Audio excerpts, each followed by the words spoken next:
I just thought I would record a quick message before we get into the video to make things perfectly clear. No, Hillary Clinton will not be releasing a clothesline this summer with H&M entitled Seeing Blue, although she does refuse to disappear from the spotlight, so it wouldn't surprise me if she ever did something like that. AOC was not part of a satanic cult when she was younger, although if she was part of a satanic cult, she can do whatever she wants in her free time, and it would explain why she spouts a lot of nonsense all the time. Nor is she appearing in season 5 of Lucifer as Hipocrita, the Hispanic fallen angel. Joe Biden was not photographed at the beach with a perfectly young, toned body, obviously. Kathy Rue will not be starring in The Greatest Showperson, which is a remake of The Greatest Showman, obviously. Hulu is not going to remake The Handmaid's Tale as the SJW's Tale, obviously. So I think when you look at the content on this channel, you understand very quickly what this channel is about, and if you see a load of photoshopped photos that are just too ludicrous and too ridiculous to be true, it's mainly because they're not true. The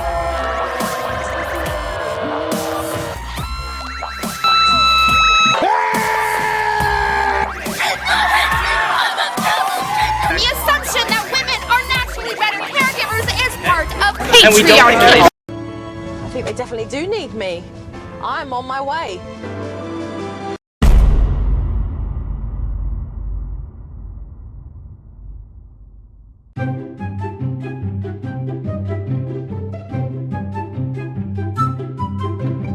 There's a whole variety of experiences that people have that cause them to question, like, hey, maybe I don't actually fit into the definition of, man or woman, and that there's something else. Or, let's be entirely honest, you're probably calling yourself non-binary, so you have an excuse to put makeup on when you're a man. Also, can we address what is written on the whiteboard? Is saying whiteboard racist? I mean, let's pay attention to what's written on the oppression board. Hi, I'm Danny, and I identify as non-binary. I'm Lindsay, and I identify as non-binary. My name is Feng. I identify as non-gendered person. I'm Francois. I identify as genderqueer. My name is James, and I identify as non-binary. Non-binary is someone whose gender doesn't fall within the context of the binary that we set up in society. Non-binary gender identity is just one term used to describe individuals who may experience a gender identity that is neither exclusively male or female, or is in between or beyond both genders. Non-binary individuals may identify as gender fluid, agender, without gender, third gender, or something else entirely. The gender binary is the problematic notion that there are only two genders, and all individuals are either male or female. Some might argue that there are only two sexes, so there should only be two genders, but that argument is flawed. Non-binary is both a gender identity and a catch-all term to describe gender identities other than strictly male or female. While there are many types of non-binary gender, some are more commonly discussed than others. These include agender, having no specific gender identity or having a gender identity that is neutral, sometimes used interchangeably with gender-neutral, genderless, or neutra. Bigender, having two distinct gender identities or expressions either simultaneously at different times or in different situations. Gender fluid, moving between two or more gender identities or expressions. Genderqueer, a catch-all term for individuals with non-binary gender identities. Non-binary, the umbrella term covering all gender identities and expressions outside the gender binary, also referred to as NB or NB. Third gender, having a gender identity or expression that is not defined in terms of the binary options, male, female, masculine, feminine, may also be referred to as third sex or other gender. I am not male, I'm not female, I'm somewhere floating around in there. Oh, Francois, you're not balloon gender? You don't have to call yourself non-binary just so you can wear a dress and a big hat. I mean, maybe some people will make fun of you, but if you're comfortable enough in your own skin to call yourself non-binary, you are comfortable enough to wear a dress and still be called a man or be referred to as a male, which clearly you are.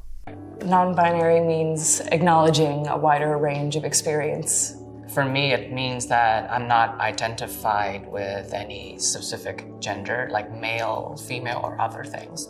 is part of a larger kind of goal of questioning these assumptions about gender and questioning why there only need to be two. I'm confused as to what assumptions she's referring to. The assumption that if a baby is born with a penis, it's a boy, and if a baby is born with a vagina, it's a girl. There's a very small minority of people who may be born with both reproductive organs of both sexes. You know, intersex people, they exist. Some people get gender dysphoria and transition from one sex to the other, but, you know, when I was younger in biology, we all learnt that there are only two genders, and no amount of labels is going to change that. It gives me the freedom to express myself. If I wake up one day and I want to spike my hair and do punk rock makeup, I can do it. François, mon amour, no one is saying that you don't have the right to do that. If you want to get up in the morning and put on a dress and spike your hair and put punk makeup on, then go for it. Calling yourself non-binary doesn't give you the freedom to do that. You already have the freedom to do that. I tend to say gender is dependent on context and point of view. To me, it just makes me comfortable that I can just be this body that I have. I identified as male before. I didn't really ever feel comfortable fitting into the masculine or male environments or just seeing myself as a man. These people are missing the point entirely. Just because you're a man, it doesn't mean that you have to like football and that you have to spend every night with your male friends drinking beers and wolf whistling at ladies. However, what these people do have in common is that they are collecting labels, because remember, at the beginning it said that Feng was a non-gendered person. So he doesn't identify as either male or female. That means he's also genderqueer because he rejects societal stereotypes regarding genders, and he is somewhere in between, so he is also genderqueer. Therefore, he also identifies as non-binary because he doesn't fit in the binary of male or female. So, in essence, that means that Feng is, now let me see if I can get this right, a non-gendered, genderqueer, non-binary individual. I have always had questions as a child. And I've always had to speak in this dramatic tone. I always would put on my mother's makeup and her lipstick. I identified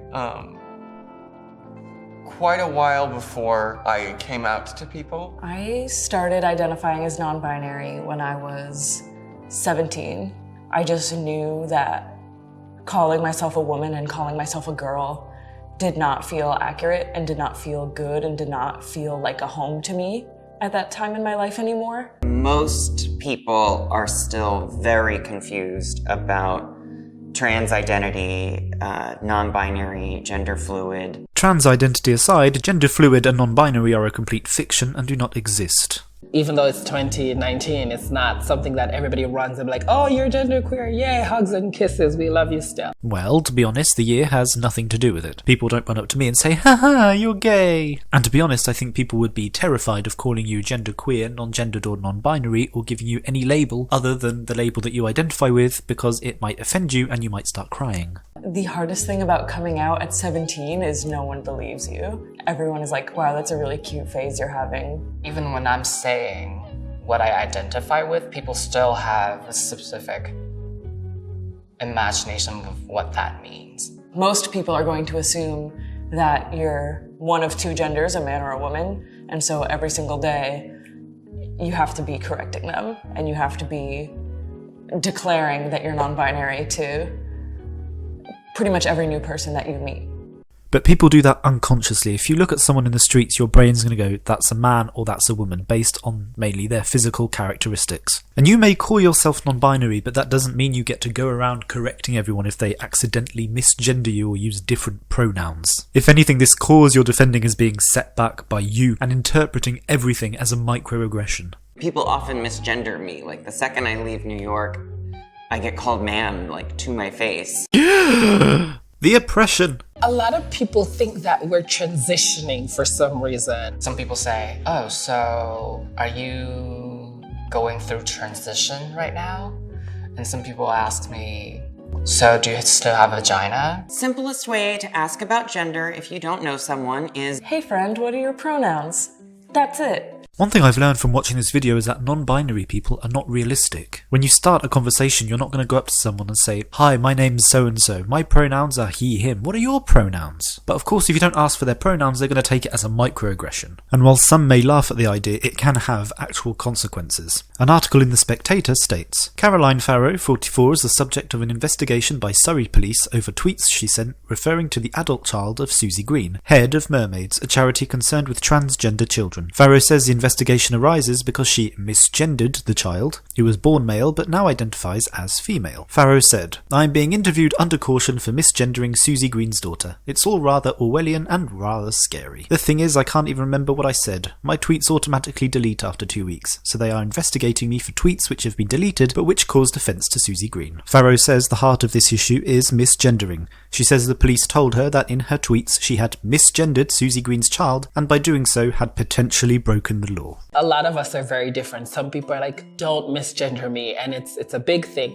And I understand that, really I do. Personally, I'm always very open and happy to talk to people about it. I remember a few times I went on job interviews and I dressed like how I am.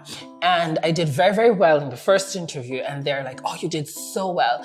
Just when you come next time, can you dress like a boy?" It's especially challenging in dating. Well, it's also worth noting that many companies have a specific dress code.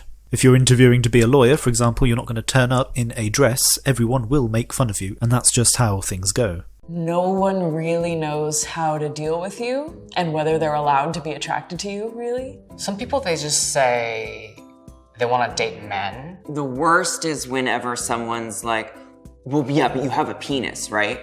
People will be very fixated with anatomical gender. Well, that's because anatomical gender plays a huge role in dating. However, recently this topic is being taken over by trans activists. Another article published by The Spectator states, "Toleration doesn't just mean treating transgender people fairly and equally, ensuring they have the same rights, freedoms, and entitlements as anyone else. It means being willing to have sex with people, not on the basis of the body and genitals they have, but because of the gender they say they are. It means that straight men who exclusively seek sexual partners with vaginas should instead expand their prospective dating pool to include people who describe themselves as women and just happen to have penises. It means that lesbians who incline towards sex with people who have vaginas also need to widen their horizons and be open to sex with women who have penises. And if you're not prepared to have sex with a transgender person, you're contributing to a transphobic social climate that causes real mental and physical harm to trans people. If you want to be really progressive and inclusive, you know what to do." I hope that the future will move towards more of individual expression rather than this mob mentality to follow the crowd to be like everybody else. I definitely wish that we can all just pass through this phase of trying to categorize people. Said the non-gendered, genderqueer, non-binary person. Yep, got it.